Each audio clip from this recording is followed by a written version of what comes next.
So here's going to be a review of a Goofy movie. I watched the movie recently in honor of its 30th anniversary. I just watched it at home though on Disney Plus. I was really hoping that my local theater would do some kind of 30th anniversary re-release, but alas, they didn't do and I didn't feel like waiting around until they did. Now, I was born in June of 1995, so I wasn't able to witness the initial release of a Goofy movie a few months earlier, April of 95.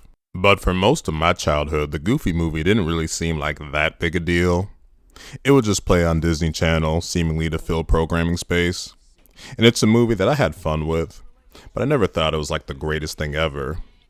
But as the years went on, sort of like Hocus Pocus, it just felt like the movie got bigger and bigger, reaching the level of not just a cult classic, but now it's celebrated like an all-time great Disney movie.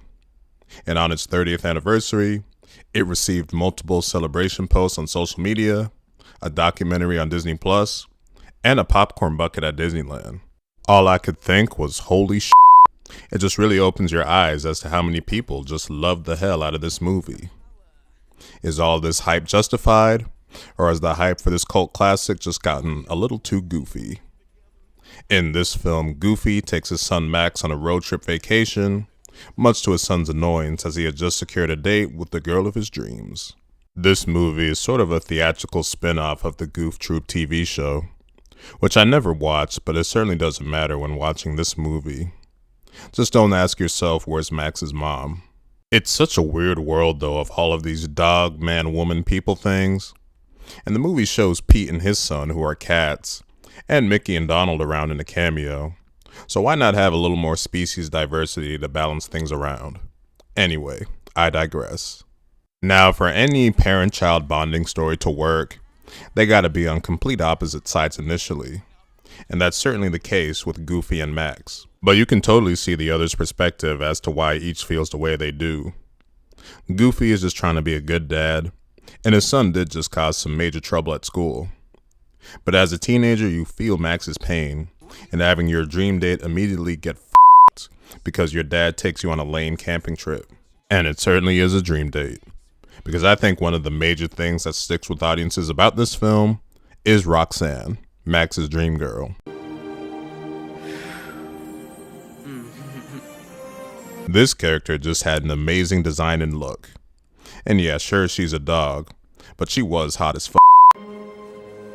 But despite her looks, it's the personality that goes with it that makes her just adorable. She's as nervous and unsure of herself as Max is, and those interactions the two have do feel so genuine, real, and cute. The moments where we see her reaction to Max, with her nervousness or the smile during the Powerline concert, really do make the character. The only thing I didn't really like about the character was how she immediately responds to Max's claim that he unfortunately had to cancel her date, and replying, "Sure, I'll just find someone else." I mean, he clearly wanted to go on the date, and the way she responds like that, I would have responded, you too. It's still a couple you root for big time and want to see things go right for them. It's amazing though, for as much as Roxanne is beloved, she's been criminally underused, with her main appearance being this film, and then nothing else besides being featured as a guest in House of Mouse.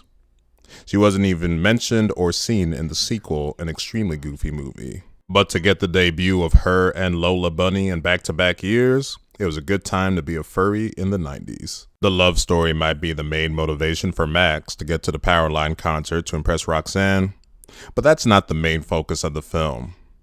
That would be the bonding of our father and son duo. Their personalities clash in the way you'd expect.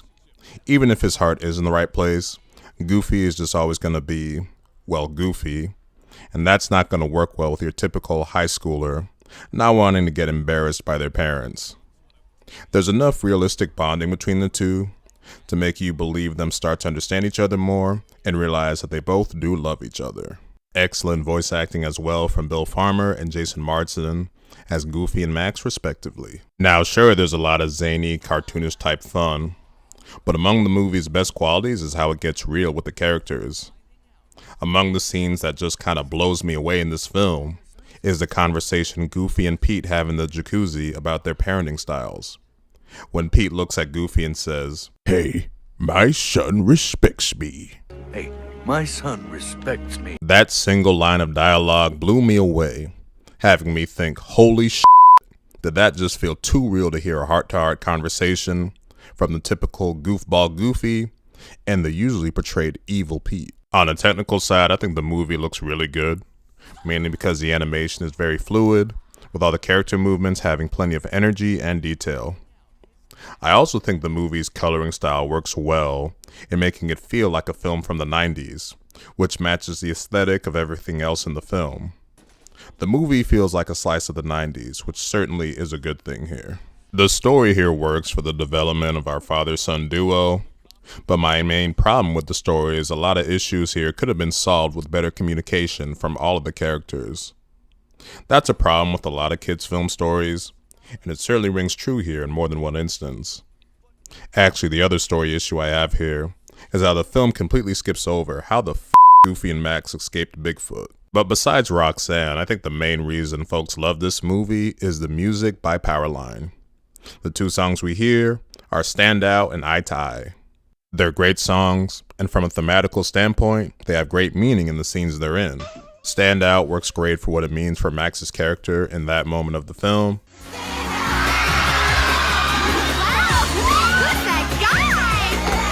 And Eye to Eye is featured in the climax at the Powerline concert. And wow, is this a hype sequence.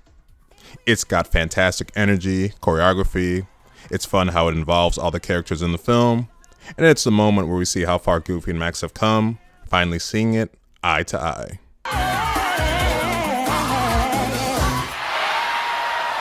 It's a great song and sequence, and gives the film just a hype ending.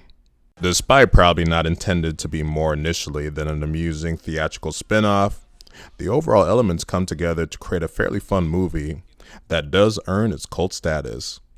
So I'm going to say the movie deserves to be called excellent. Excellent. Even with the fair amount of fun that many have gotten from this film, the hype and reverence for it 30 years later is just unreal. In recent years, movies like The Little Mermaid, Beauty and the Beast, Aladdin, Nightmare Before Christmas, and The Lion King hit 30 years, and none of them got the pomp and circumstance that this film has gotten.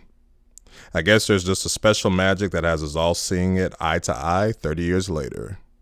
Yeah, that was probably a little too corny, my bad.